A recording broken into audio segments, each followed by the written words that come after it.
Good morning বন্ধুরা, তোমরা সকলে কেমন আছো? আশা করি ভালো আছো। তো দেখো, আরও একটি নতুন ভিডিও নিয়ে চলে এলাম তোমাদের সামনে। আশা করি ভালো লাগবে। তো এই যে বাজার থেকে বর মুরগি মাংস নিয়ে এসেছে। তো আমার ভাগ্নি রয়েছে, সে কারণে ওকে বললাম যে কি মাংস খাবি। ও বলল, মাসি আমি চিকেন খাবো। আর বাচ্চারা চিকেনটা খেতেই ভালোবাসে, আমার মেয়েও চিকেনটাই পছন্দ করে। সে কারণে এই যে দেখো কি সুন্দর করে আজকে মাংসটা কেটে এনেছে।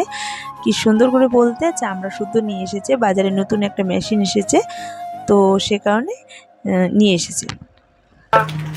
মুরগির মাংস রাখা আছে, এই যে আলু ভেজে রেখেছি।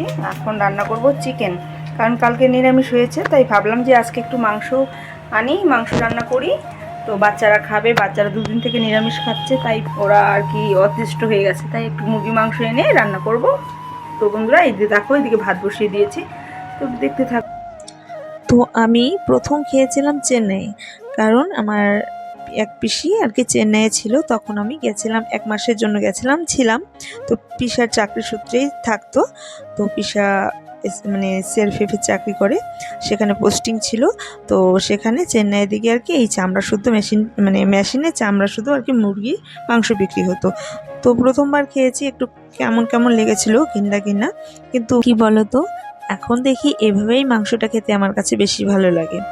আগে তো ঘৃণা পেতাম, আর এখন এটাই ভালো লাগে। তো বরকে বলছিলাম যে তুমি যদি এভাবে মাংস পাও বাজারে, তো নিয়ে এসো। তো ও আবার এভাবে পেয়েছে দেখে নিয়ে এসেছে। তো আর মেয়েরা খাওয়া দাওয়া করে ঘুম দিয়েছে, আর আমি ভাবলাম এই ফাঁকে গিয়ে ভোটটা দিয়ে আসি। তো এই যে এটা হচ্ছে আমবাড়ি হাই স্কুল। তো এখানে প্রত্যেকটা ভোট হয়। তো আমি আগে টুকুনটা নিয়ে আসবো, মানে বুথে গিয়ে।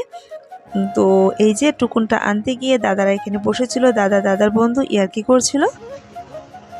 থাকোই না, তুমি থাকো যে বিদেশে। আমি না থাকি কিন্তু ইনভাইটটা তো পৌঁছানো চাই। আচ্ছা, এবার তো বড় করে করবো না, এই যে থাকো বসো। তারা আমাকে বলছিল তোর বাড়িতে এত অনুষ্ঠান হয়, একটা অনুষ্ঠানেও ইনভাইট করিস না। আমি বলছিলাম তুই তো থাকিসই না, তোকে কি করে ইনভাইট করব। আর এই দাদাকে দেখো কি বলে, ক্যাশ লাগবে।